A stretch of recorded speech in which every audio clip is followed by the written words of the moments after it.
Y la primera entrevistada del día de hoy ya la vendimos, ya lo sabemos, estamos chochos y chochas de poder hablar con ella. Es nada más y nada menos que una ex futbolista del Albo, nada más y nada menos de All Boys, referente social en la Villa 31, el barrio donde ella construyó la nuestra fútbol feminista. Es periodista, profesora de educación física, DT, y sobre todo esa bandera de la justicia social, digámoslo, es nada más y nada menos que Mónica Santino, quien nos atiende. Hola Mónica, bienvenida a Ya Fue, bienvenida a Cítrica Radio. ¿Qué tal, compañeros? Buenos días. Muchas gracias por la invitación. ¿Cómo están? Muy bien, muy bien. Manijas de entrevistarte, Mónica. Muchas gracias por atendernos. Mónica. No. Bueno, dejamos los agradecimientos. Iba a empezar, gracias a vos. Si no, vamos a estar un ratito, ¿viste cómo es esto? Claro, no, mejor a vos, gracias a vos, mejor. Sí. Mónica, te llamamos por un montón de temas. Nosotros seguimos mucho el fútbol de las pibas en este programa. Tratamos de visibilizar lo más que se pueda las diferentes problemáticas que atraviesan el deporte, la diversidad, etcétera. Y justo estamos en un momento donde Argentina, la selección de las pibas, está jugando un torneo que nunca había jugado. Jugamos contra Canadá el otro día. Ahora jugamos contra Estados Unidos, creo que es el jueves, si no me equivoco, un partido re zarpado para nosotros. Y no hay televisación. Me enteré tratando de ver el partido que no había televisación, por lo menos yo no lo pude encontrar.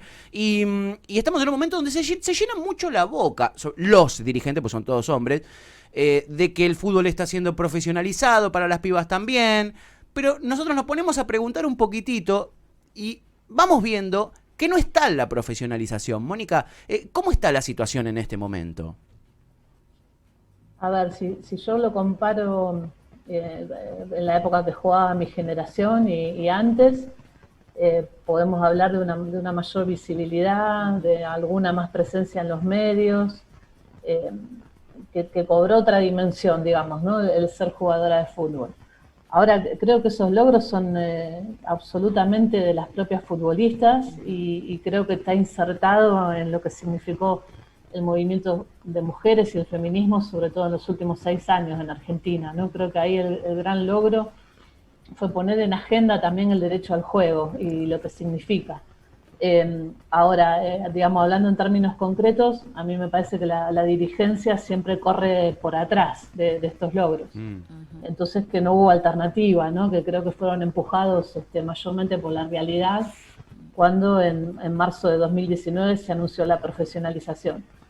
Pero en este momento tenés montones de planteles que no cuentan con recursos, digamos, para por lo menos asegurar las condiciones de entrenamiento. Hay mucha disparidad. Ustedes se habrán dado cuenta cuando se jugó la final Boca River, que apareció, que tuvo mucha prensa y que fue muy nombrada y que muchos periodistas hablaron de eso, que haya una diferencia de 7 goles en una final, ¿no? Que Boca le gane a River 7-0, bueno, habla de cantidad de cosas, ¿no? De la concentración de las muy buenas jugadoras en los planteles, donde el club puede ofrecer un contrato para todas. Claro. Y después, digamos, también volver a reafirmar que el profesionalismo no es solo salario, ¿no? Vos necesitas un cuerpo médico, necesitas, no sé, agua en los entrenamientos, una cancha en condiciones, alojamiento en los clubes que tienen fútbol femenino. Estamos lejos todavía de hablar de divisiones inferiores, ¿no? De cómo, a dónde va una piba chiquita que quiere jugar al fútbol. Todavía sigue siendo eso un problema.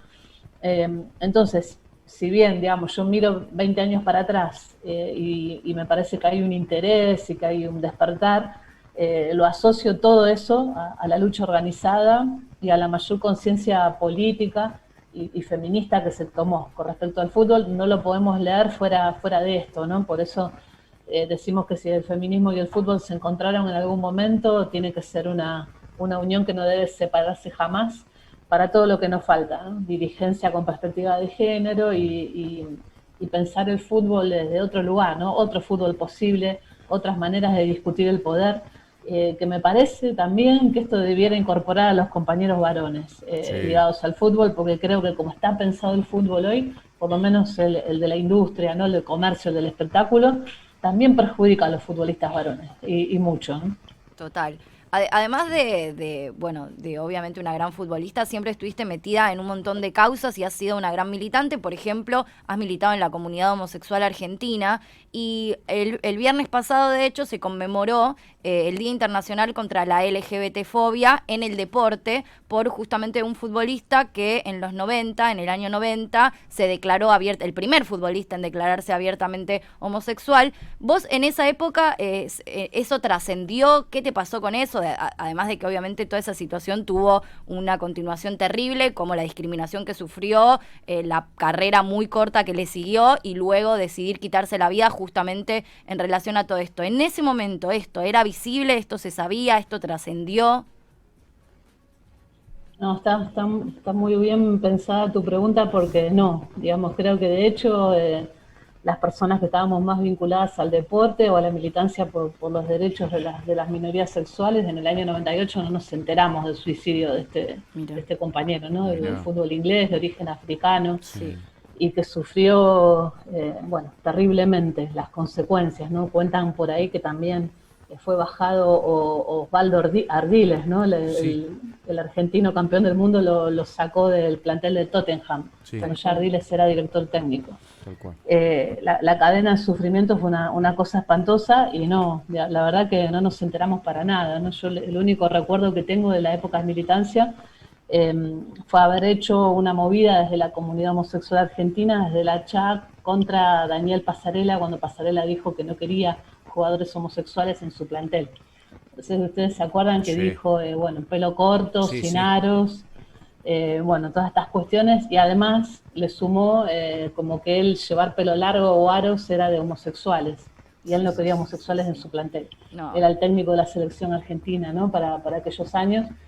Y me acuerdo de que hicimos una movida desde la CHA, una carta de documento para que se retracte y demás, y quedó, ¿no? Como quedó flotando ahí en la nada, eran otros tiempos. Y por eso creo que hay cambios ahora que son muy positivos, ¿no? Porque, justamente se toma esa fecha, se recuerda, se conmemora, y hay ahora compañeros futbolistas varones y compañeras mujeres que hablan de su sexualidad libremente, ¿no? Algo que en el que el deporte está lleno de hipocresía. Totalmente. Puntualmente, ¿no? Siguiendo esta línea de la diversidad en el deporte, pero puntualmente me interesa que lo hablemos desde el fútbol, más allá de que quizás sea distinto a lo que era en esa época, sigue habiendo, ¿no? Digo, el fútbol masculino sigue siendo absolutamente machista, de hecho las canciones de cancha a mí todavía me dan escalofríos, me parecen como ya imposibles de escuchar siquiera.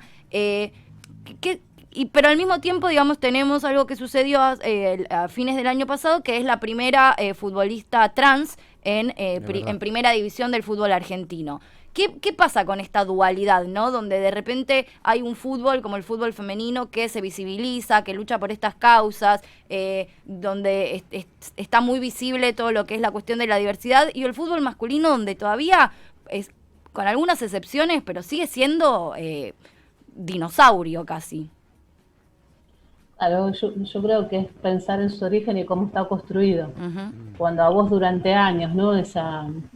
Ese establishment, si querés, o esa manera del status quo que el fútbol tiene, te llenó de privilegios, difícilmente tengas una conciencia política para plantear transformarlos.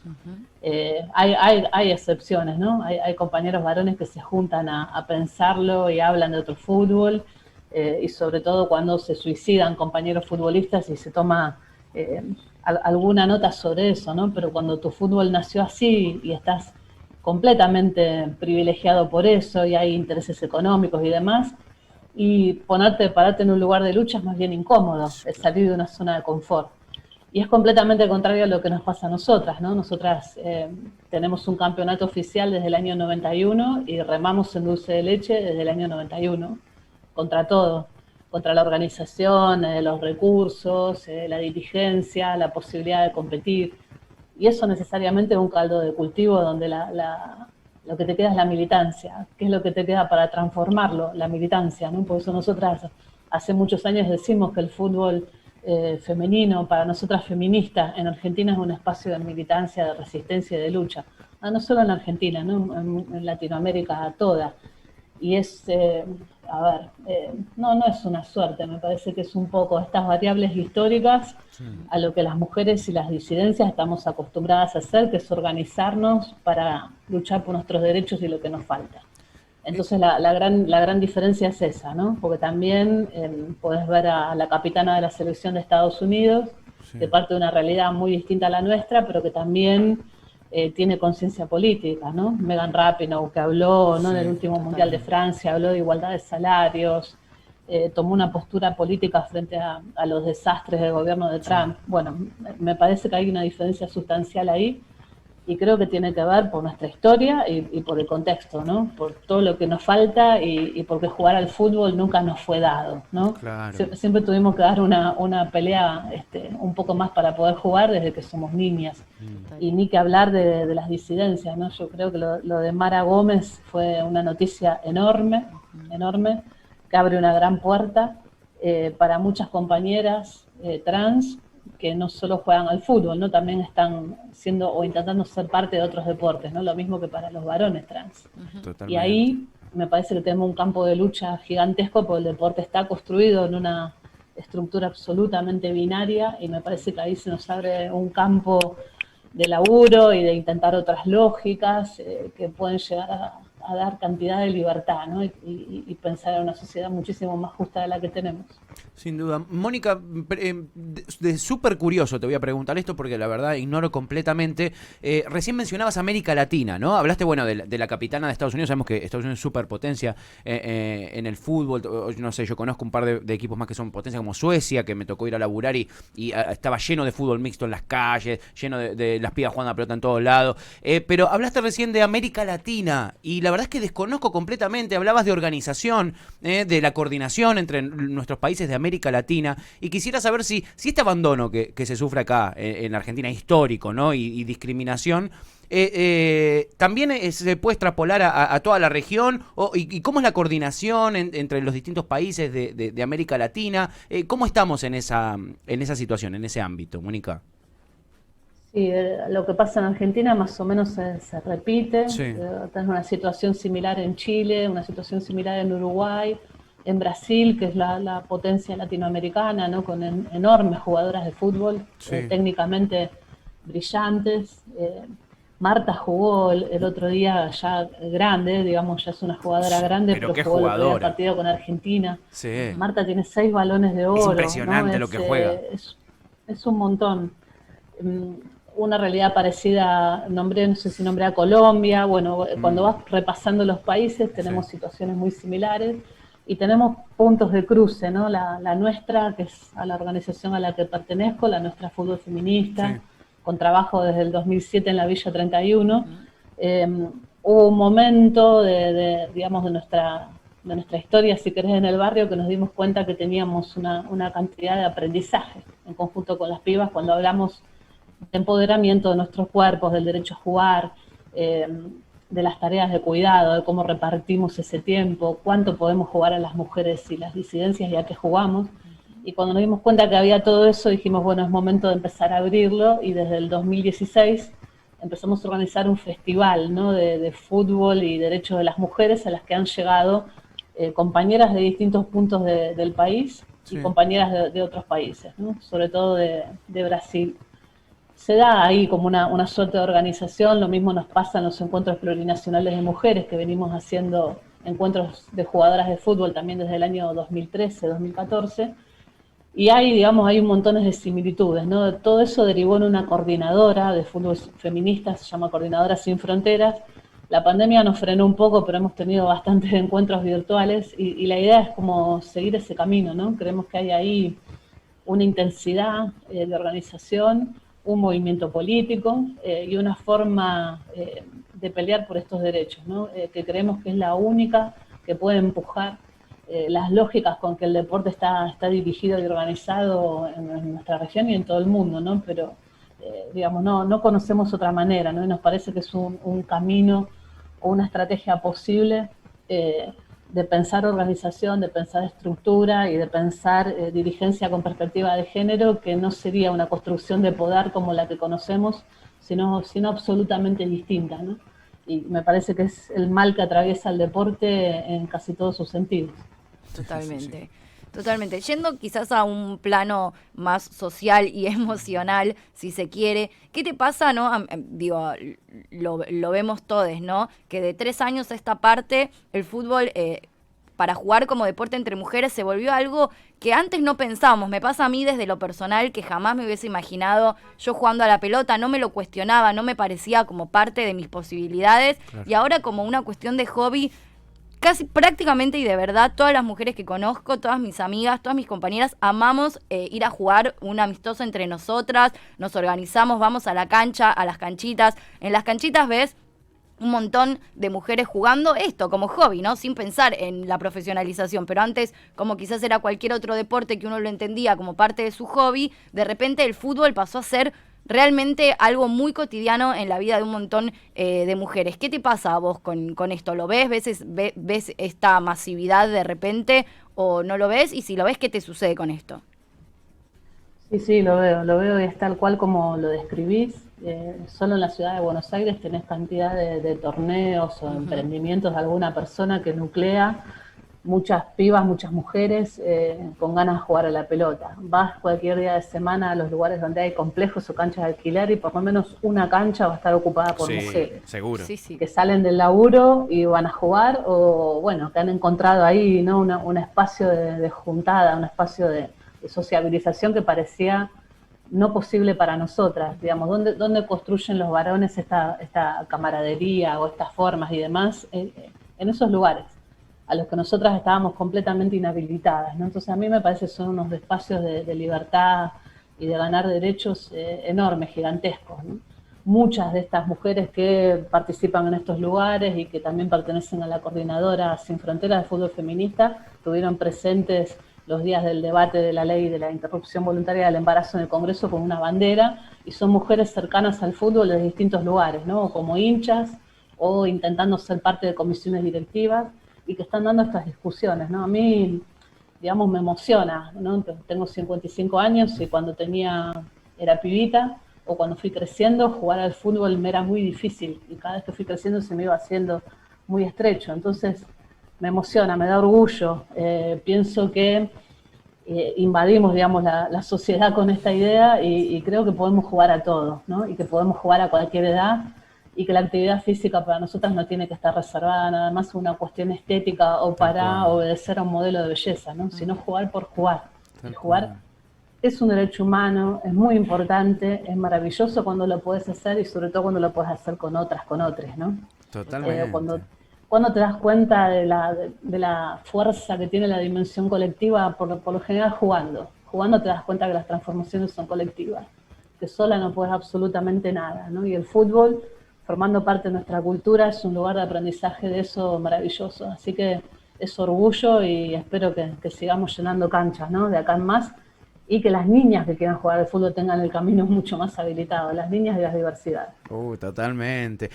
850 preguntas le haría, sabemos que te tenés que ir, Mónica, estás a full a esta hora de la mañana, por suerte te hiciste un ratito para poder conversar con nosotros, pero queda abierta la puerta para hablar en otro momento por fuera de la coyuntura. Me gustaría, recién mencionabas, ¿no? Lo que te costó a vos encontrar un lugar para ir a jugar a la pelota. Estamos hablando de jugar a la pelota, ¿me entendés? Jugar a la pelota. Es algo que es tan, para un hombre, ¿me entendés? Es lo primero que te dan.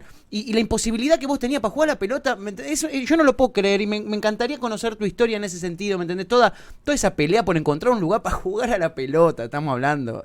Mirá lo que estamos hablando, ¿no?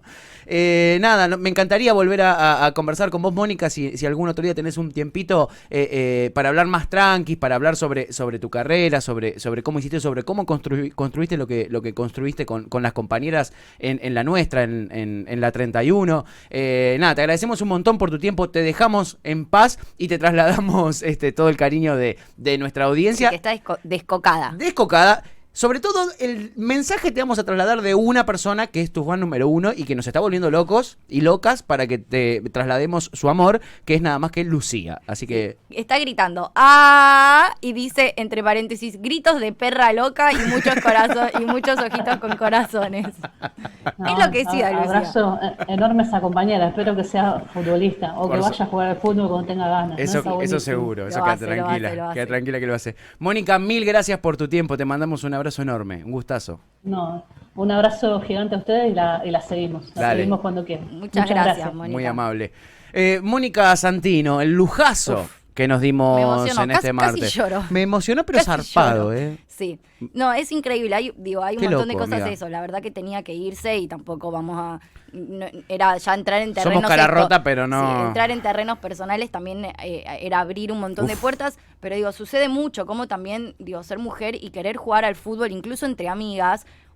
incluso hoy en día, a veces significa tener que tener mucha energía en un montón de cosas. A mí me ha pasado en todas las canchas que hemos ido a alquilar, Sí. que te fumás a cada pelotudo ir a alquilar una cancha cuando ¿Ah, a veces sí? no las canchas no están gestionadas, muchas veces están gestionadas por mujeres, Sí. pero hay veces que no. Y te comes unas volaseadas, unos descansos, ¿Ah, cómo sí? te miran, las cosas... mirá. Tenés que tener ganas. No me extraña o sea, para tenés nada. que tener ganas de ir y pelearte y ponerles cara de ojete. Pero la verdad es que si no tenés ganas o si no tenés esa energía, capaz que te vas re frustrada de Y esos sí, espacios. quizás después no querés volver nunca más a Y alquilar una nosotros- cancha, ¿me nosotros entendés? Nos ha costado encontrar canchas en las que querramos estar. Hay Sí. canchas a las que no hemos vuelto porque nos sentimos muy incómodas. Entonces, la verdad, y eso que nosotras nos chupa todo un huevo y vamos Sí. y te mandamos a la mierda y ponemos cara de culo. Pero es ir a pelearte en muchos casos, o es ir a sentirte incómoda, o es ir a Que que te miren. maltraten. Sí, que te maltraten, que te miren, que de vuelta está mucha esta idea de la cosificación, ¿no? Sí. Como tener que ir y ver un montón de pajeros. Sí, sí, Es- insoportable. la verdad es que es una militancia diaria y es bastante desgastante, pero hay que hacerlo, ¿no? Sí. Y digo, y en lo personal, que el fútbol lo descubrí hace muy pocos años y como un hobby, realmente agradezco que existan personas como Mónica que hace tantos años vienen luchando para que no le pase esto a nadie. Y esto, yo soy grande y me gusta como hobby, pero hay pibas chiquitas que aman el fútbol. ¿Qué es lo que quieren hacer, Es Juan? lo que quieren hacer y que Total. tienen un montón de trabas y que quizás se frustran de muy chiquitas y es algo que no pueden hacer porque no hay un acceso ni hay una contención para que lo puedan hacer. Entonces, la verdad que celebro a que haya gente como Sin Mónica y duda. que me parece que es algo que todos tenemos que hacer todos los días para que a estas pibas no les pase eso y que no la pasen mal y que Está. sea desde el día 1 un placer y algo que disfruten y algo que no sufran ir a jugar al fútbol. Tal cual, amiga. ¿Sabes lo que me impactó? Cuando habló de ella de chiquita, que le hubiera hecho 80.000 preguntas, porque si hay algo que yo hacía de chico, era jugar al fútbol, era alquilar una cancha, y era lo que más me gustaba hacer. Yo vivía para jugar a la pelota, ¿me entendés? Y ella tenía el mismo sueño que yo. Y no podía jugar a la pelota. Luego, es una locura y te permite ver la magnitud de Es lo muy que es esta interesante. pelea. Yo leí mucho sobre su historia, es muy interesante, ya que tenemos la posibilidad, estaría buenísimo entrevistarlo un día y que lo cuente ella, ¿no? Eso me encantaría. Pero realmente es muy, es interesante y es muy heavy también. Es muy heavy, es una muy historia heavy. de lucha tremenda.